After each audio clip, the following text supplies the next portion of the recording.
ವಾಹ್, ಏನ್ ಸಕ್ಕದಾಗಿದೆ ಗೊತ್ತಾ? ಏನ್ ಚಂದ್ರು? ಕಸ ಬರೋಕೆ ಯಾವ ಗಿಳೆಗೆ ಮಂಕುತಿಮ್ಮ. ನಾವು ಕಸ ಗುಡಿಸೋ ಪೊರಕೆ ಆಗ್ಬೇಕು ಅಂತ ಹೇಳ್ತಿದ್ದಾರೆ. ಏನಂತ ನೋಡೋಣ. ಹೆಸರು ಹೆಸರೆಂಬುದೇಂ ಕಸುರು ಬೀಸುವ ಗಾಳಿ, ಹಸೆಯೊಂದು ನಿನಗೇಕೆ ಬ್ರಹ್ಮಪುರಿಯೊಳಗೆ. ಶಿಶುವಾಗು ನಿಮ್ಮನದಿ ಹಸುವಾಗು ಸಸಿಯಾಗು, ಕಸಬೊರಕೆಯ ಗಿಳೆಗೆ ಮಂಕುತಿಮ್ಮ. ಈ ಹೆಸರು ಹೆಸರು ಅಂತಾರಲ್ಲ, ಏನಪ್ಪ ಹೆಸರಂದ್ರೆ? ಹೆಸರಂದ್ರೆ ಕೊಳೆಯಿಂದ ಕೂಡಿದ ಉಸುರು ಅಂತ ಬರೀತಾರೆ. ಈ ಜಗತ್ನಲ್ಲಿ ಈ ಬಿರುದು ಬಾವಲಿಗಳ ಮನ್ನಣೆ ಯಾಕೆ ಬೇಕು ನಿಂಗೆ?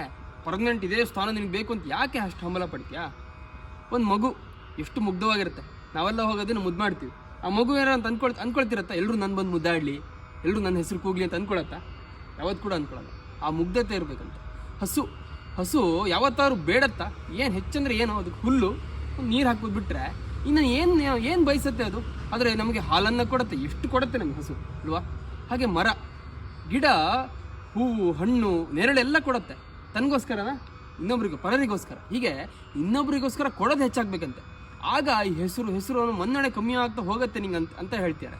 ಆದರೆ ಕೊಡಬೇಕಾದ್ರೆ ಯಾವತ್ತೂ ಕೂಡ ನನಗೆ ಬರಲಿ ಹೆಸರು ಅಂತ ನಾವು ಮನಸ್ಸಲ್ಲಿ ಇಟ್ಕೊಳ್ಬಾರ್ದು ಅಂತ. ಅದಕ್ಕೆ ಕಸ ಬರೋಕೆ ಯಾ ಗಿಳೆಗೆ ಅಂದರೆ ನಿನ್ನ ಮನಸ್ಸಿನ ಕಲ್ಮಶಗಳನ್ನು ದೂರ ಮಾಡುವಂಥ ಕಸ ಬರೋಕೆ ಆಗ್ಬೇಕು ನೀನು.